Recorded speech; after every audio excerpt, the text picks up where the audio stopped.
Like every night, I am resisting falling asleep tonight.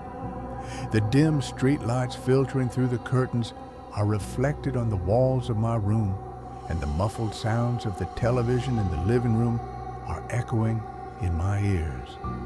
In my bed, I curl up like a child, trying to protect myself. No matter how much I wrap myself in the blanket, I can't find comfort. Because the real problem isn't the cold, it's that ominous voice speaking inside my head. Even when I cover my ears with my hands, it's useless. In a thick, muffled tone, it says, "You know you're not alive anymore, don't you?" I don't remember when this voice started, but its whisper grew louder with each passing day. Sometimes it felt like it was trying to be heard not just by me, but by everyone around me. I was afraid to look in the mirror. I felt like I would see the voice's owner instead of my own reflection. Last week, I tried to tell my father about it. Without looking up from the magazine he was holding, he said, "These are normal things. If you could read my mind while I'm thinking about the future of this house, you'd think I was crazy." My mother, however, was only concerned about my declining grades. "Don't tell anyone about these voices," she said. "Our name will be ruined in the neighborhood. They'll say there's a madman in the family." She even said it was because of the books I was reading that they were causing me to have empty dreams. I stopped telling them anything because no one understood the extent of my fear. Even while eating, I thought my mother was going to poison me, so I preferred to go hungry. One night, lying still in bed, the sheer curtain in front of the window fluttered in the wind. The shadows transformed into a giant silhouette standing at the head of my bed. I closed my eyes tightly, but the voice in my head began to laugh, saying, "Don't be afraid, we're together now." I don't know how much time passed. When I suddenly opened my eyes, I was in a cold room with gray walls. The fluorescent light on the ceiling cast a dim glow. A table, a chair, and me. The door directly across from me opened, and a woman with long hair entered, her black eyes fixed on me. She sat down next to me. "I'm Anna, the psychologist. I'll ask you a few questions, but you don't have to answer if you don't want to," she said. "Don't trust the voice," she said. I hesitated when she asked my name, but I told her. Anna smiled approvingly. Then she asked, "Do you remember what you were doing before you came here?" I shook my head no. At that moment, I realized the clothes I was wearing weren't mine. I panicked and tried to take them off, but I couldn't. Anna told me to stay calm. The voice in my head whispered, "Don't trust her." I collapsed to the ground, pulling my legs up to my chest. As tears streamed down my face, Anna asked, "Lucas, where's your mother?" At that moment, the voice shouted, "You killed her!" I froze. Images flooded my mind. The moment I saw my mother in the living room, lying on the floor in a pool of blood, the feeling of the knife going deeper as I hugged her. Then, at the door leading to the terrace, a figure in black clothing, face masked. He was looking at me. Then, in the bathroom, as I washed the blood from my hands, black-gloved hands helped me. At that moment, he had said, "You killed your mother." Anna asked, "Do you know that person?" "No," I said involuntarily. Then I added, "But this is just a nightmare, not real." Days later, while looking out the window of the room I was staying in, I heard the door open. The voice was Anna's. She was talking to my father. We shared Lucas's account with the police. However, only one footprint was found at the scene. That footprint was proven to belong to Lucas, she said. My father turned to me with eyes full of fear. At that very moment, all sound in the room vanished. A buzzing began in my ears, followed by that familiar voice inside my head. Did you think it was over? My breath caught in my throat. I closed my eyes, but the voice continued to speak, piercing my eardrums. I'll take one of them too, and I'll take them now. When I opened my eyes, my father's pupils had turned black, like empty sockets. His lips were moving, but the voice coming out was not my father's. You're next. The fluorescent light suddenly burst, plunging the room into darkness. Only the howl of the wind could be heard from outside. As I gasped in panic, I saw thin, long arms beginning to dangle from the ceiling in the darkness. The tips of the fingers sharpened like claws and glided toward my throat. Anna approached and brought her face close to mine. Black veins spread from the corners of her lips, and her smile widened unusually. Her whisper was clearly audible. You're ready, aren't you? I tried to scream, but the sound that came out of my mouth wasn't my own voice. A thin, distorted laugh echoed like that of a child. At that moment, I saw something on the table, the blood-stained necklace that belonged to my mother. Trembling, I turned my eyes from the necklace to the shadows. In the corner of the room, 2 eyes were glowing, ice blue, lifeless, but staring intently. The voice in my head was drowned out by laughter. You've woken up now, Lucas, but this isn't a dream. This is eternity itself. The darkness descended upon me like a heavy stone. The last thing I saw was Anna's face transforming into my mother's face. She was staring at me with blood-stained, lifeless eyes. My final scream echoed through the room, but no one heard it anymore, because I had become the voice itself.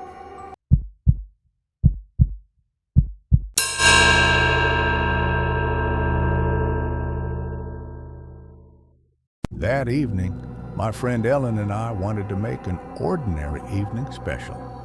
We decided to stay home instead of going out. After dinner, we went to the living room to watch a documentary. We thought it would take our minds off things, and maybe we would learn something new. Ellen was enthusiastic as always. We went down to the garage where old things were stored. We pulled out the huge trunk that had belonged to my late grandfather from among the dusty shelves where it was stored. It was a heavy box that no one had opened in years, covered in dust. We brought it into the middle of the living room and started rummaging through it. Inside were all sorts of films and documentaries, history, nature, war, animals, but none of them were particularly interesting. We had either watched most of them before or at least heard their titles somewhere. When we reached the bottom of the box, we were a little disappointed. Just as we thought everything was over, I noticed a hidden pocket on the right side of the cardboard box. It looked like something was stuck between 2 pieces of cardboard. Anyone who felt it with their hand could tell right away. A thin CD case emerged from the hidden compartment. There was a white label on it. Written in shaky handwriting on the label were the words, "The Life of the Dead, an Ordinary Documentary." I froze for a moment. The inconsistency in the wording caught my attention. There was the strange and unsettling phrase, "The Life of the Dead." And then in parentheses, "an ordinary documentary."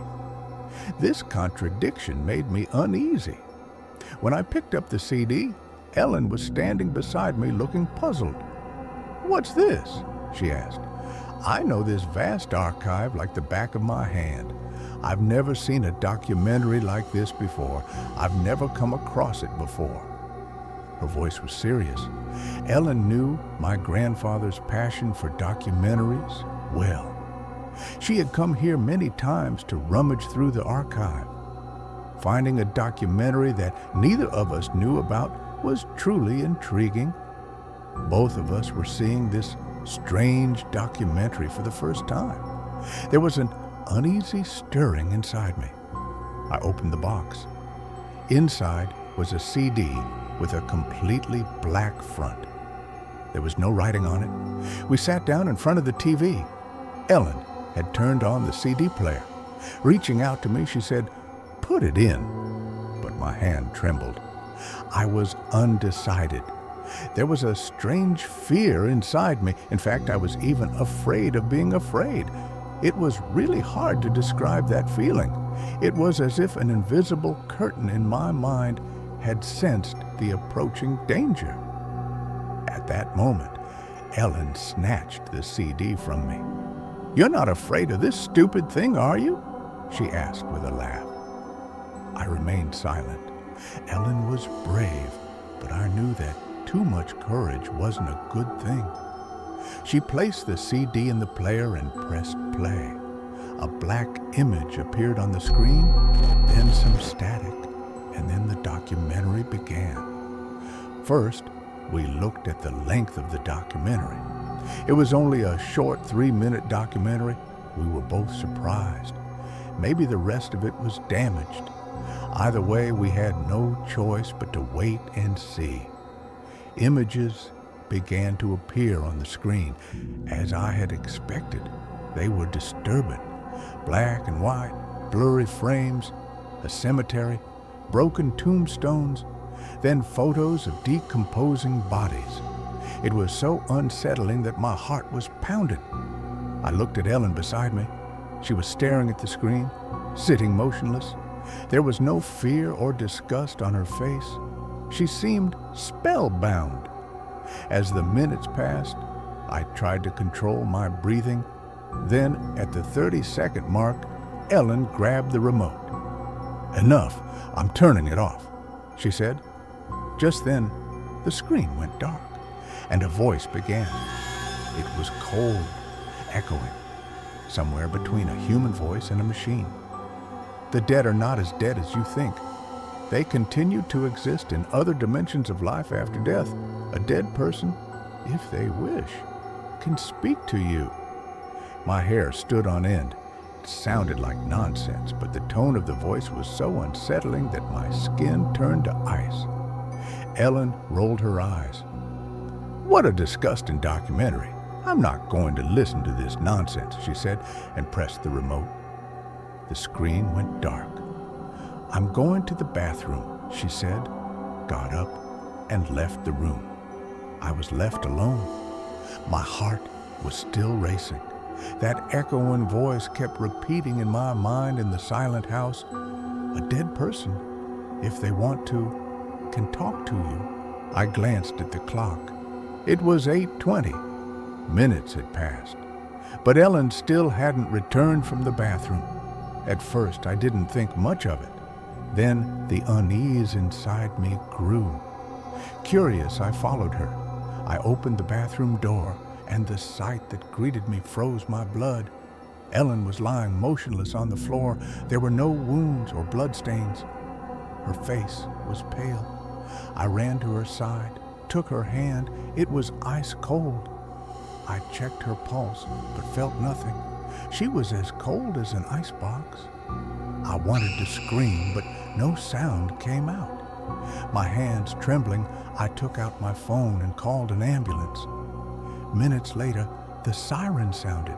They put her on a stretcher and took me to the ambulance. When we arrived at the hospital, I waited hopefully, but soon I was left alone with Ellen's body covered with a white sheet. I collapsed and cried. Us then, an expert examining the body, approached me. He frowned. "When did you find this body?" he asked. "Just now." "I found it in the bathroom just now," I said, trembling. The expert shook his head. "This person has been dead for at least 3 days," he said. My world came crashing down. At that moment, that disgusting voice echoed in my mind. "A dead person, if they want to, can talk to you?"